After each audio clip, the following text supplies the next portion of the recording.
Bonjour à tous, aujourd'hui on se retrouve au centre de formation de Gormanrup, aux Pays-Bas, pour mettre en évidence des phénomènes hydrauliques, vous présenter des fonctionnalités et également quelques nouveautés. Vous êtes prêts? Alors c'est parti pour un nouvel épisode de la Minute Hydraulique, notre rendez-vous mensuel qui vous dit tout sur l'hydraulique en général.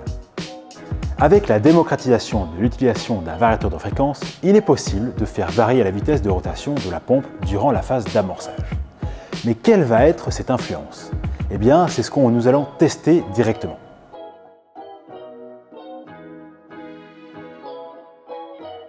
Nous sommes avec notre pompe Super T3 de Gormanrup, pilotée par un variateur de fréquence. Nous avons une hauteur d'environ 4 mètres entre la bride de la pompe et le niveau de l'eau au sous-sol de notre installation. Nous allons effectuer 2 démarrages consécutifs, dans les mêmes conditions, mais avec des vitesses différentes de fonctionnement, pour observer les temps d'amorçage.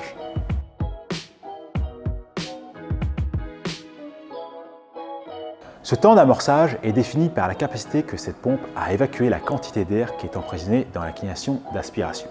Pour définir ce temps, il faut premièrement calculer le volume d'air présent dans la cagnation d'aspiration. Pour cela, il faut connaître la longueur et le diamètre de votre canalisation. Il faut également connaître le volume d'extraction d'air que la pompe est capable de faire à la vitesse donnée.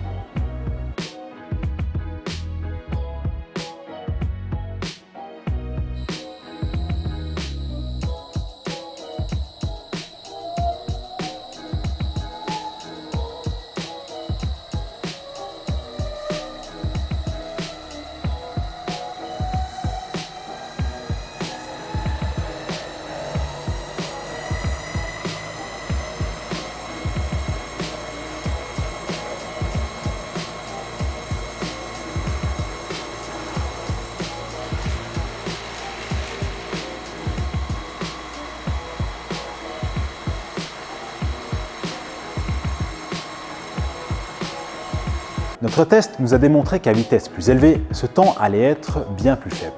Nous pouvons donc demander à notre variateur de fréquence de lancer notre pompe auto-amorçante à grande vitesse pour réduire ce temps d'amorçage. Dès que les débits ou la pression au refoulement ou bien l'intensité du moteur augmentent, nous avons la confirmation que la pompe est totalement amorcée.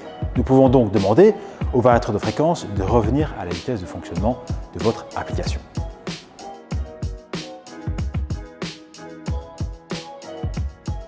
En réalité non, car votre cagnation d'aspiration ne devrait pas se vider à chaque arrêt de la pompe. Prenons l'exemple d'une paille. Quand vous la plongez dans un verre d'eau ou dans un autre liquide et que vous mettez votre doigt au bout de la paille, vous la sortez du verre, le liquide ne s'échappe pas. Eh bien c'est la même chose avec votre cagnation d'aspiration. Le clapet à l'aspiration de la pompe va jouer le rôle de votre doigt sur la paille. Le volume d'air à évacuer sera donc inexistant ou négligeable.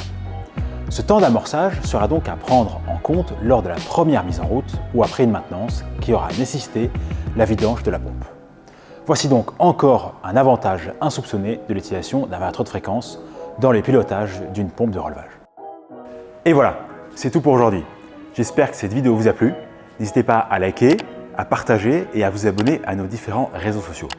Vous pouvez également mettre en commentaire une question ou un sujet que vous voudrez que l'on traite lors d'un prochain épisode. Je vous souhaite une bonne journée et on se donne rendez-vous le mois prochain.